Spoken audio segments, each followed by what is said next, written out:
All right, so this week I want to walk through a paper that I think has a really useful pattern for folks trying to publish from industry. And I see this question a lot, right? People come to me and they're like, I work at a company, I build real stuff, but I don't know how to turn that into a paper. And the answer, honestly, is often staring you in the face. Your product constraint is the paper. So let me show you what I mean. The paper is MobileCLIP from Apple. Got into CVPR 2024, which, that's one of the top 2 or 3 vision conferences in the world. Very competitive. And the thing that's interesting, it's not like they came up with some wild new architecture or anything. They didn't reinvent CLIP. What they did is they took a product constraint, like, can this thing actually run on a phone? And they made that the research question. That's it. That's the paper. Not an afterthought, not a section at the end, the whole point. And I think that's a really important pattern because a lot of industry folks feel like they need to invent something new to publish. You don't. You need to ask a question that matters and answer it with credible evidence. That's what Apple did here. So here's the setup, right? CLIP models, the image text stuff, super powerful, but way too big to run on your phone. Like real-time inference on a mobile device? Forget it. These models are hundreds of millions of parameters.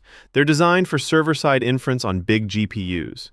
And the thing is, in academia, people just optimize for the leaderboard, best accuracy on ImageNet or whatever, and then maybe they think about making it smaller later. Maybe.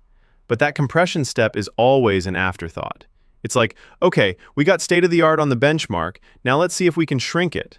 And the problem with that is you end up with a model that was designed for one thing and then squeezed into a different thing.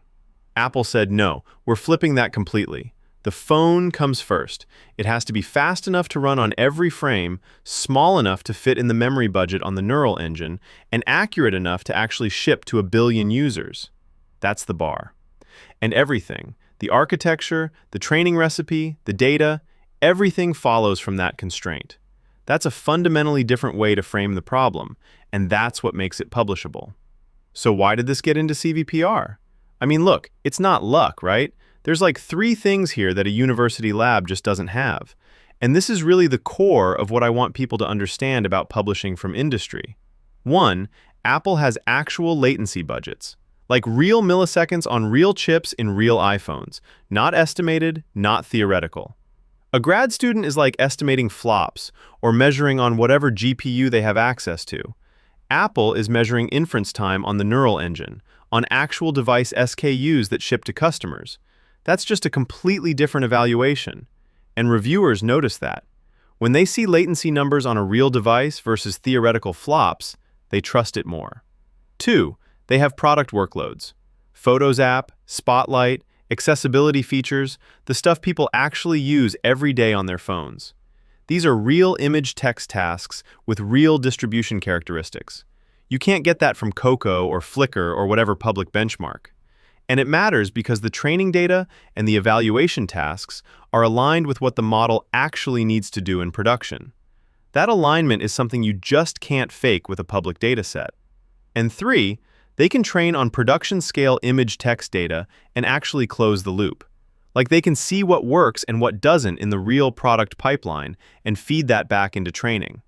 A university lab doesn't have that feedback loop. But here's the thing, and this is the key. The method itself? A sharp grad student could probably figure out the reinforced training approach. The technical contribution is solid, but it's not magic. But the evidence, like the proof that it actually works fast on the device, on real hardware, with real workloads, that's what Apple had. That's what convinced the CVPR reviewers. They owned the evidence. And that's the pattern I want you to remember. Industry wins on evidence design, not just on method novelty. All right, quick on the method. I'll keep it to 3 things because, for this series, I want to focus more on the why than the how. 1 is reinforced training.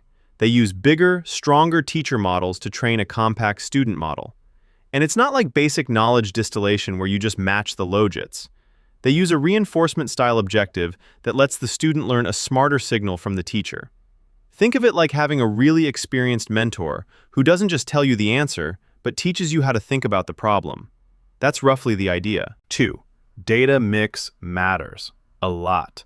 They curated the image-text pairs specifically for what actually shows up on a phone, not just like scrape everything from the web and hope for the best, which is what a lot of the open-source clip training does. They were intentional about the data composition because they know what their product needs. And 3, architecture search, but under a hard latency cap.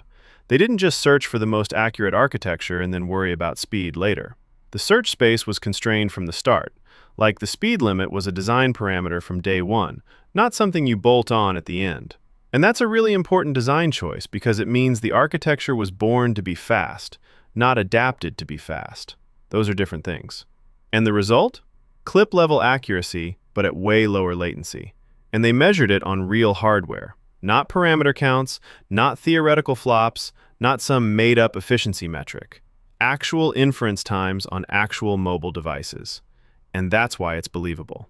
I always tell people, the evidence has to answer the exact question the paper asked. If the paper says, can we get clip-level accuracy on a phone? Then the evidence better show me latency numbers on a phone. Not on a server, not on a desktop GPU, on the phone. And that's exactly what they did. The evidence and the thesis are perfectly aligned. That's step 4 of everything we teach. Produce evidence reviewers believe. And the reason reviewers believe this evidence is because it's not a proxy. It's the real thing. They said we need it to run on a phone, and then they showed you it running on a phone. That's credibility. By the way, this is something a lot of first-time authors get wrong. They ask a question about one thing and then evaluate on something else. Like they'll say the goal is efficiency, but then only report accuracy. Or they'll say the goal is real-world performance, but only test on synthetic data. The evidence has to match the claim. MobileCLIP nails that. Now, where's it soft? Because every paper has weaknesses, and I think it's important to be honest about that. I mean, generalization beyond Apple's hardware stack is pretty thin. They show great results on the neural engine, but what about Qualcomm chips? What about Samsung? What about other mobile stacks? The training recipe might transfer, but the evaluation story is very Apple-specific. You could replicate the training recipe on public data, but you're still not going to match their device-level numbers because you don't have the same hardware to test on. And watch the comparisons in the tables. Sometimes faster just means a smaller model that's making an accuracy trade-off. It's not always a clean apples-to-apples win.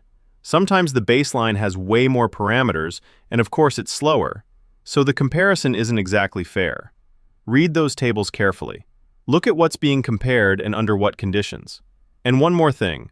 The paper doesn't really explore what happens when you take these models out of the image-text domain and try to use them for something else. It's very task-specific. That's fine for the paper, but it's worth noting. So here's what I want you to take away from this. Your constraint is your advantage. I really want you to internalize that. The latency budget at your job, the memory limit on your edge device, the privacy regulation you have to comply with, the uptime SLA you have to hit. Those aren't just engineering headaches. Each one of those is potentially a publishable research question if you frame it right. And framing it right means turning it into a falsifiable claim with credible baselines. Not just, we built a thing that works. That's a blog post. But, does approach X outperform approach Y under constraint Z?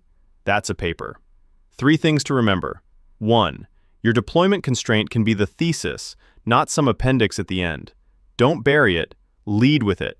That's what Apple did. 2. Evidence on real ship criteria beats leaderboard numbers. If you can show your model running on actual hardware, under actual production conditions, that's stronger than any benchmark score. Reviewers respect that. 3. Industry wins on evidence, not just on having a clever method. You don't need to invent a new algorithm. You need to prove something works in a way that academia can't. All right, that's it for this week. If you want help turning your work into a real publication, that's what we do. Reach out. ortiz.advisory.services@gmail.com.